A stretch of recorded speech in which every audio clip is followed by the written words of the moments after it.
Assalamualaikum warahmatullahi wabarakatuh.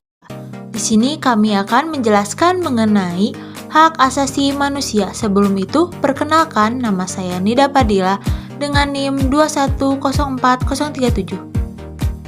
Halo, perkenalkan nama saya Deti Arianti dengan NIM 2107453. Halo, saya Ridwan Kamal dengan NIM 2100779.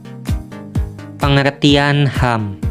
HAM adalah hak dasar atau kewarganegaraan yang melekat pada individu sejak ia lahir secara kodrat yang diberikan langsung oleh Tuhan Yang Maha Esa, yang tidak dapat dirampas dan dicabut keberadaannya, dan wajib dihormati, dijunjung tinggi, dan dilindungi oleh negara dan hukum.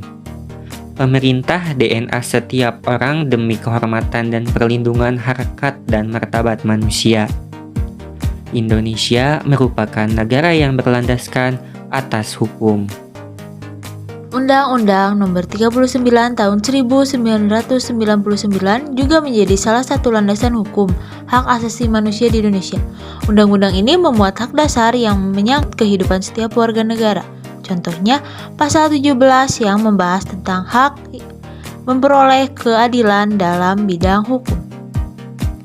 Jenis-jenis hak asasi manusia. Yang pertama, hak asasi pribadi. Yang kedua, hak asasi politik. Yang ketiga, hak asasi hukum. Yang keempat, hak asasi ekonomi. Yang kelima, hak asasi peradilan.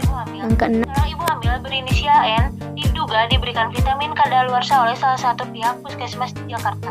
N diberikan 3 jenis obat yang sama dan salah satu vitaminnya diduga telah melewati tanggal kadaluarsa, yaitu April 2019. Setelah mengkonsumsi vitamin tersebut, N mengalami mual-mual, muntah, hingga perutnya kesakitan. Pemberian vaksin kosong ke warga di Pluit, Jakarta Utara. Perawat berinisial IO ditetapkan sebagai tersangka karena telah menyuntikkan vaksin kosong kepada sejumlah warga di Pluit. Kejadian ini sempat viral di masyarakat pada 10 Agustus lalu.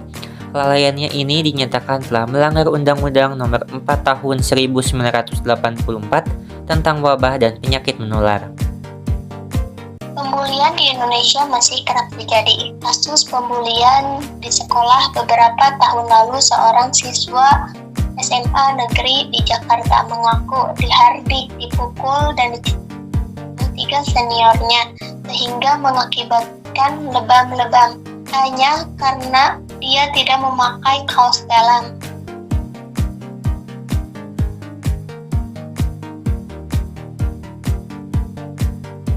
Kilas balik kematian Mirna Salihin membawa pada mencuatnya pengakuan Jessica Wongso dalam nota pembelaan atau pledoinya pada 13 September 2016 silam. Nota pembelaan ini dibaca Jessica dalam sidang kasusnya yang ke-28 di Pengadilan Negeri Jakarta Pusat.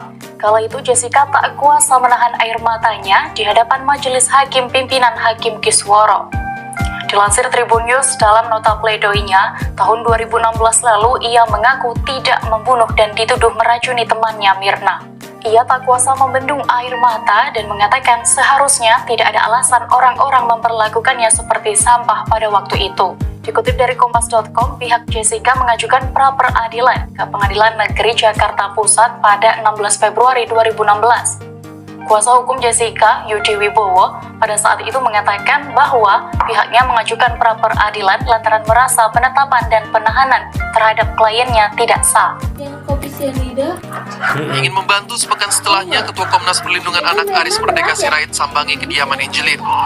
Namun ibu angkat Angelin, Margaret Christina Megawe, malah meradang. Ia tak terima rumahnya disebut tak layak huni.